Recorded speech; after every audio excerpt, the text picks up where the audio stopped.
Hello, everyone. Welcome back. Well, Trump is all over the news at the moment, particularly involving what's going on with Greenland and the fact that the American administration seems to want their hands on it. Pretty much they're prepared to pay any price. The reason? National defense, national security. They talk of ships from other nations being in that area, namely Russian and Chinese, and other factors as well. And they're talking about I suppose, sovereignty and the future of the people of Greenland. You have the Europeans, you have the United Kingdom all saying, we're siding with Denmark here. You're not having Greenland. It's up to them and Denmark to decide exactly what's going on. And it's all leading to a point where it's going to go one way or another and actually decide the very future of NATO. That's the narrative. That's what we're seeing. But to understand what's really going on, you have to look at underneath the hood, under the nuts and bolts of everything. And eventually, of course, you'll see the truth. Now, one of the initial documents that you want to go from is this. This is the National Security Strategy. Every incumbent president of the United States is obligated to produce one. Now, I'm not going to go through the whole document because it's 33 pages long, but I'll just read, this quick preface here. My fellow Americans, over the past 9 months, we brought our nation and the world back from the brink of catastrophe and disaster. After 4 years of weakness, extremism, and deadly failures, my administration has moved with urgency and historic speed to restore American strength at home and abroad and bring peace and stability to our world. No administration in history has achieved so dramatic a turnaround in so short a time. Starting on my first day in office, we restored the sovereign borders of the United States and deployed the US military to stop the invasion of our country. We got radical gender ideology and woke lunacy out of our armed forces and began strengthening our military with $1 trillion of investment. We rebuilt our alliances and got our allies to contribute more to our common defence, including a historic commitment from NATO countries to raise defence spending from 2% to 5% of GDP. We unleashed American energy production to reclaim our independence and imposed historic tariffs to bring critical industries back home. In Operation Midnight Hammer, we obliterated Iran's nuclear enrichment capacity, and as we see, things are heating up in Iran again. I declared the drug cartels and savage foreign gangs operating in our region as foreign terrorist organizations. And over the course of just 8 months, we've settled 8 raging conflicts, including between Cambodia and Thailand, Kosovo and Serbia, the DRC and Rwanda, Pakistan and India, Israel and Iran, Egypt and Ethiopia, Armenia and Azerbaijan, and ending the war in Gaza with all living hostages returned to their families. America is strong and respected again, and because of that, we're making peace all over the world. In everything we do, we're putting America first. What follows is a national security strategy to describe and build upon the extraordinary strides we have made. The document is a roadmap to ensure that America remains the greatest and most successful nation in human history and the home of freedom on earth in the years ahead. We will continue to develop every dimension of our national strength, and we will make America safer, richer, freer, greater, and more powerful than ever. Signed, President Donald J. Trump, President of the United States of America. Now, one clear thing that you have to understand with all of this is that Americans, American servicemen, and American politicians swear allegiance to the Constitution. No monarch, no government, the Constitution. I find that the most important of all. In fact, there's nothing else matters highly. If you look at the early days of America, where the original settlers from over here went there, they were English. They took this Constitution with them, and they wanted to live as English constitutionalists in America. That is the basis of which the American Constitution is formed. And I think that's something where you get all this British bullshit that's spread around all the while, where we forget where all of this actually started from. Now, if you look at what's happening in Iran, you have a look at Venezuela, you have a look at Greenland, you have a look at Canada even, what's going on all around there. Trump has obviously discovered something going on, and what he's doing is removing the pieces from the chessboard. What you're looking at, if you look at the number of conflicts that are happening all over the world, it's not good for business, is it? It's just no good for anybody. Cost of lives, manpower, everything else. Everybody's all in conflict. Wouldn't it be better if we were peaceful, we lived constitutionally, we just obeyed what we're supposed to, and everybody did good business? That's how you see it all.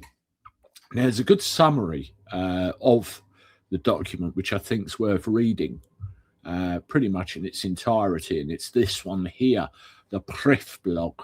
I think there's a translation going on, so bear with me. Here we go. So the new US national security strategy and analysis. On December the 4th, the White House published its 2025 national security strategy. The document is mandated by law for every incoming administration and serves as a compass for US foreign and security policy during its term. The new Trump NSS breaks away from traditional American strategic goals and interests and crystallizes the policies and actions taken by the second Trump administration in its first year. In this extended Prif blog post, we provide an overview of the strategy and contextualize it, shedding light on notable aspects. So, rewriting American national security strategy under Trump 2.0, making a decisive departure from the American strategic framework that has guided Washington in recent decades. The NSS admits shared democratic liberal values, replacing global leadership with conditional influence and multilateralism with transactional bilateralism. For Europe and for the broader democratic camp, the implications are profound. The transatlantic bargain that used to balance shared democratic and liberal values with shared interests is now fundamentally in question. Once upon a time, I think with regard to the world as a whole, America was very isolationist. It was America first. What is not said often carries more weight than what is, such is the case of the NSS. The words value and values are not present in the administration's text. Whether it is coincidental or a deliberate choice, it is one of the more novel characteristics of the document compared with those of previous administrations. Whatever the reason, the underlying message is quite clear. Shared democratic values are out of the national security strategy that once steered US foreign policy, alliances and partnerships. Instead, we find reference throughout the document to God-given natural rights and ambiguous Western civilizational characteristics. Now, one very important thing, God-given rights, and this is something else that people have lost sight of over the years. A God-given right or an inalienable right is something that's given to you and cannot be taken off of you. This is constitutional law. This is the Constitution in action. And it's more than obvious just from that one word alone that Trump wants to constitutionally deal with America, put everything the way it should be. And, you know, little words like that do stick out a long way, especially if you know what they mean and what we're actually looking at. So let's carry on with this document, see where we are going. So this Trumpist approach to democratic values and foreign policy comes as no surprise. Vice President J.D. Vance said as much during his opening speech at the February 25 annual Munich Security Conference. Vance stated that his main concern was not Russia, China, or any other military threat, but what he framed as a retreat of US allies in Europe from their shared values. Traditionally, American foreign policy has aimed to advance US values and interests. However, this strategy is interest-centric, adopting flexible realism as a guiding principle. Flexible realism, according to the NSS, seeks to build good relations with countries without imposing on them democratic or other social change that differs widely from their traditions and histories. Unlike the EU, Ask not what the US can do for the world. Ask what the world can do for the US. So, in other words, is it good for the US? The new NSS seems to reject the idea that the US should play a purposeful and leading role in the world order. If anything, the overarching national security goals, which the NSS puts forward, are quite the opposite. It focuses instead on what seems to be self-serving priorities, avoiding much of the responsibility to the global order, which every US president has taken upon himself in the post-Cold War era. US leadership, which could still be found in the first Trump administration's NSS in 2017, is entirely missing from this new strategy, replaced instead by vague notions of US influence and domination, most notably in the Western Hemisphere. Adopting the principle of an American first foreign policy, the strategy carves out the administration's protectionist goals, focusing on long-standing interests on sovereignty, security, economy, industry, technology, and more uniquely on protecting Western civilization in the US homeland and abroad. The text projects a worldview that places nation states at the core of the international system. And that's very important as well, to actually go by nation states. Not what you've got to look at is Europe is a political union, as in the EU. The United Kingdom is a political union. All of these political unions have nation states, either with their own constitution or without. And, they have their own history, they have their own culture, and they need to be protected at all costs. Otherwise, Western civilization is going to have a very big problem going forward. The framework sets the stage for a strategic realignment of the administration's foreign policy, shifting from a traditional paradigm of what the US wants for the world to what the world wants from the US to what the US wants from the world, making global partnerships conditional on gain for the US. The strategy reorients the focus of diplomatic relations from the global interests outlined by the Biden administration to a narrower set of national interests. In a way, the doctrine resembles the thought of Alexander Hamilton, a founding father, the first Secretary of Treasury, and the most influential advisor to George Washington. Hamilton's thought on commerce in particular seems to be something Trump administration is keen to emulate. Though commerce is the cornerstone of Trumpian foreign policy, the prosperity of commerce is now perceived and acknowledged by all enlightened statesmen to be the most useful as well as the most productive source of national wealth, and has accordingly become a primary objective of their political cares. This is one of the opening statements of Alexander Hamilton's 12th essay, included in the Federalist Papers published almost 250 years ago on November the 27th, 1787. While Hamilton and Trump may have differed on many issues, the NSS does draw similarities to the way Hamilton viewed commerce as a central piece of American society. The NSS shows extensive focus on economic and commercial domains, stressing the importance of economic security, achievable by reorientating trade balances, industrial policies, strengthening supply chains, self-reliance in critical sectors, energy independence, and a broad productive defence industrial base. What makes this NSS distinctive is the primacy of economic security, which in turn explains why this priority receives such extensive elaboration compared with other strategic priorities outlined in the same document. So the return of the Monroe Doctrine. Now, the Monroe Doctrine is very, very important to restore American preeminence in the Western Hemisphere. The new NSS states that the Trump administration intends to reinforce the Monroe Doctrine by enforcing a so-called Trump corollary. Trump first cited on the Monroe Doctrine in a 2018 speech at the United Nations, saying it had been the formal policy of our country since President Monroe that we reject the interference of foreign nations in this hemisphere and in our own affairs. So you start to get an appreciation of what's going on. A year into his second presidency and with the NSS at hand, it now appears the president has moved words from action. One thing you have to understand with Trump very much is he will say it, he will do it. Amidst fear of expansionism by continental empires onto the colonies of the Americas, the doctrine was introduced during the American President Monroe's 1823 annual message to Congress, in which he warned European powers not to interfere in the Americas. Today, the US administration is no longer worried about European influence in the hemisphere.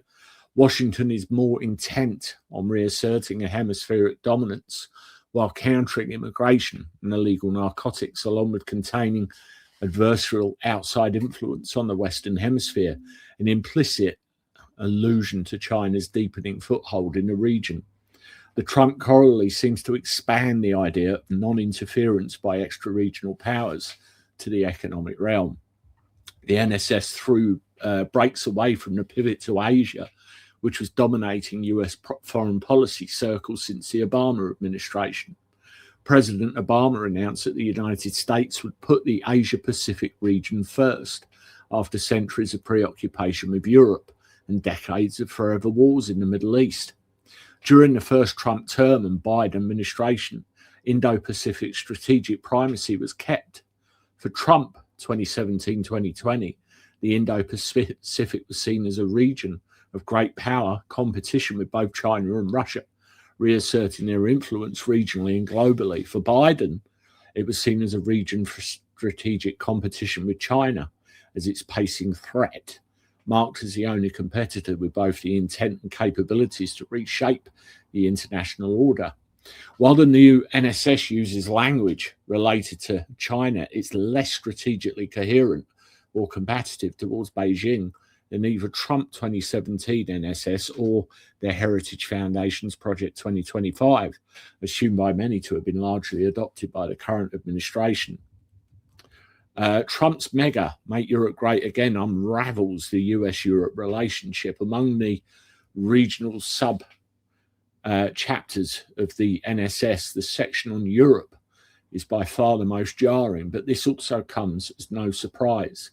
The current American administration has freely aired its grievances with the Europeans since the very beginning, making the current NSS merely the formalization of the critique. The NSS argues that the continent has abandoned the ideas and values behind Western civilization in favor of an open society ideal, warning that without restoring European identity, American interest in the continent will diminish. I mean, this is what's going on, and they've made multiple warnings of this. The Americans, they've told them that if you carry on the way you are, then what's going to happen is that you will lose your societies if you're in this position where it's just one for all for one kind of thing.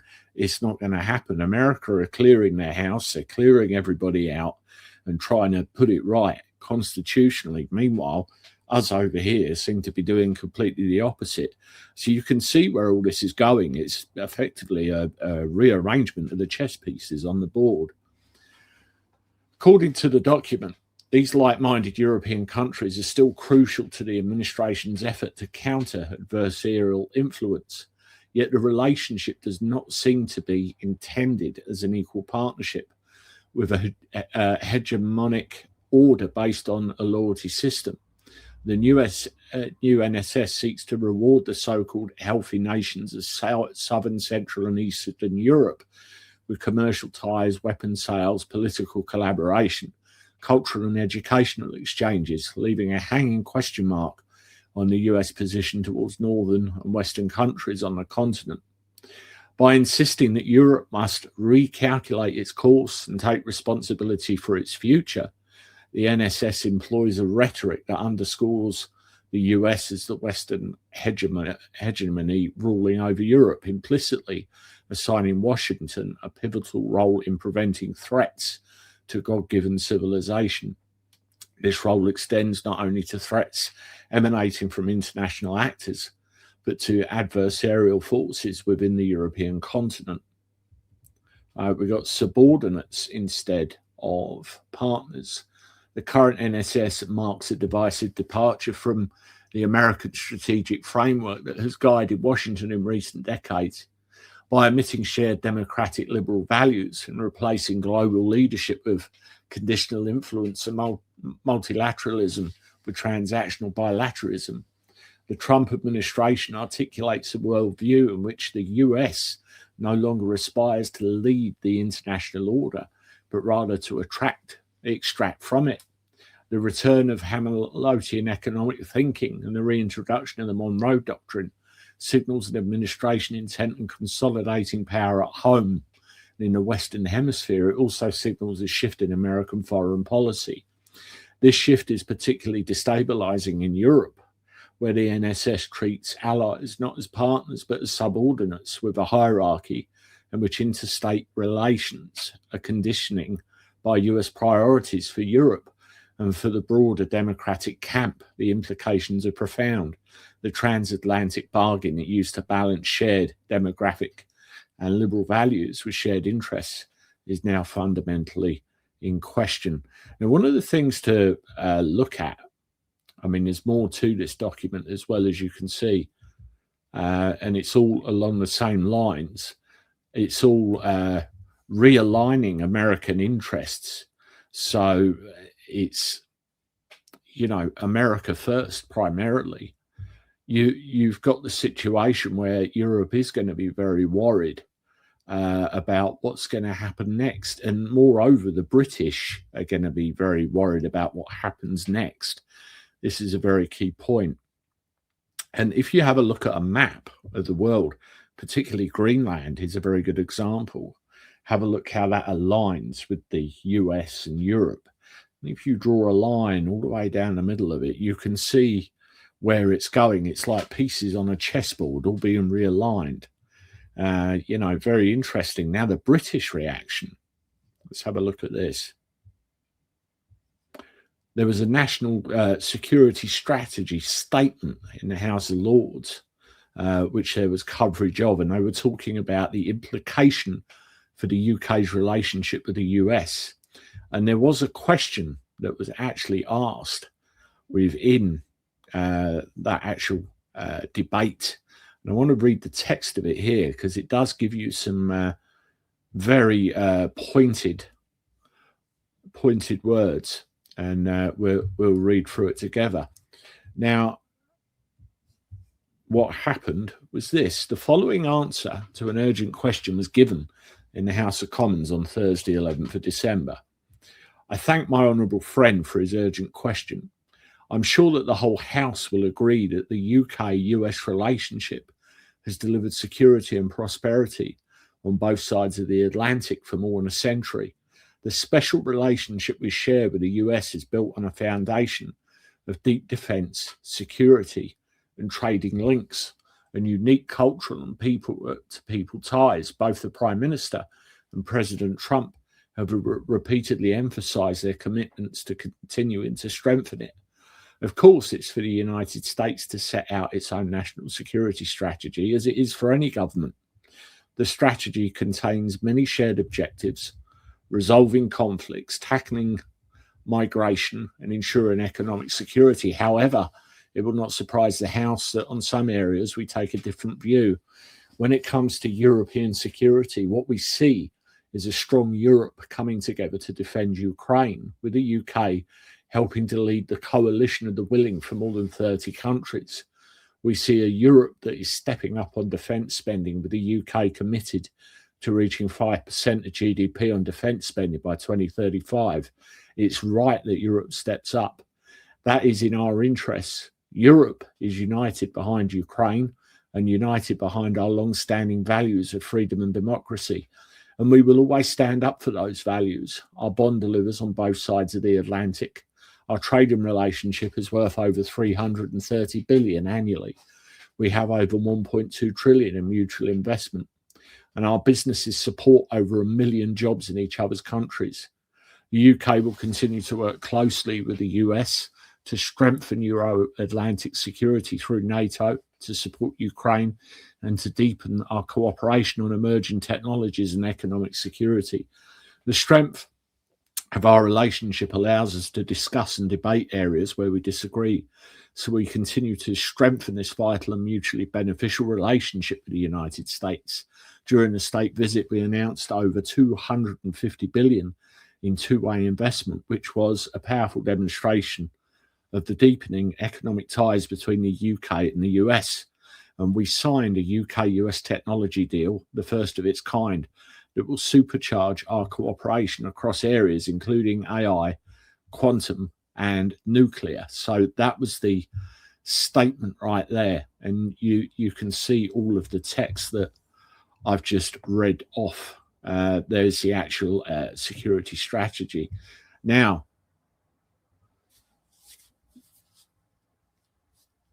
that says to me that they're very worried, because what you have to think is the British Empire or the British state have their paws in just about everything.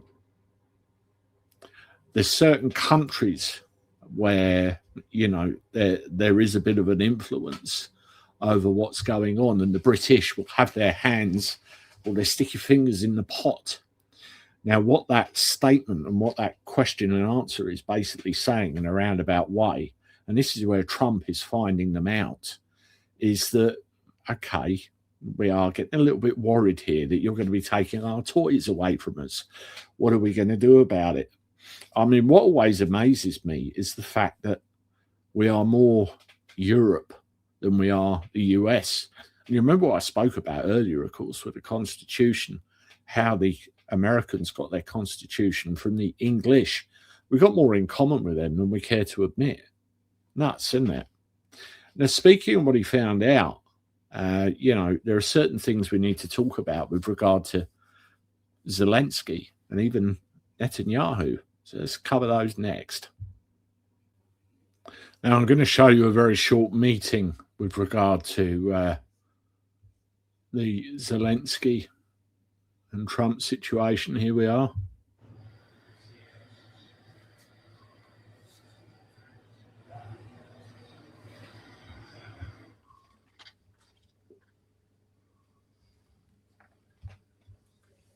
Our meeting was excellent. We covered, somebody would say 95%. I don't know what percent, but we made a lot of progress. And we discussed all the aspects of the peace framework, which includes, and we have great achievements, 20-point peace plan, 90% agreed, and US great security guarantees, 100% agreed.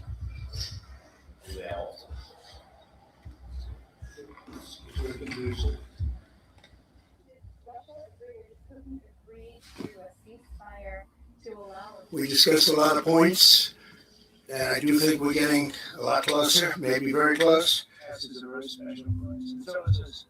I hope you enjoyed it. Thank you very much. Thank you, sir. Thank you, sir. Thank you. So you can see there, the US president said after a meeting at Mar-a-Lago that a deal was very close, but a joint US-Ukraine proposal appeared unfinished, and Russia rejected some of the ideas. But there's a lot more going on there. A lot more going on there. What about Netanyahu? Let's have a look at this. So let's share this article. The Netanyahu departs for US to meet Trump on Gaza plan, Hezbollah tensions. So PM's scheduled to meet Rubio, followed by US President on Monday. We'll meet leaders at a hotel on Wednesday, lawmakers and Jewish leaders at Miami synagogue. Prime Minister Benjamin Netanyahu took off on Sunday from Ben Gurion Airport, headed for Florida, where he is set to meet with US President Donald Trump for talks expected to focus on the future of the Gaza Strip and ongoing threats from Hezbollah and Iran. You know, Tony Blair's ended up getting appointed and involved in all of this. And really, it's putting all your parts and pieces in public places. In a rare move, Netanyahu did not have reporters accompanying him on his flight and did not give a customary statement ahead of his departure. Netanyahu's meeting with Trump, the fifth since Trump returned to office in January, is scheduled at Trump's Mar-a-Lago estate at 3:30 p.m. local time on Monday. The visit comes with the US wanting to push ahead with the second phase of the Gaza ceasefire, which is supposed to see the establishment of a Palestinian technocratic government for the Strip, overseen by a Trump-led board of peace, as well as the deployment of an international stabilization force as the IDF's presence in the Strip is phased out.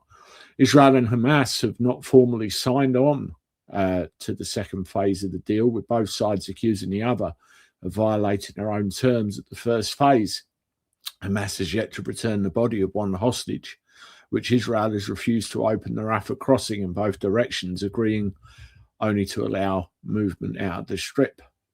Talks are also expected to focus on Iran, with Israel said to be growing increasingly concerned that the Islamic Republic is rebuilding and even expanding its ballistic missile production in the wake of the nation's 12-day war in June.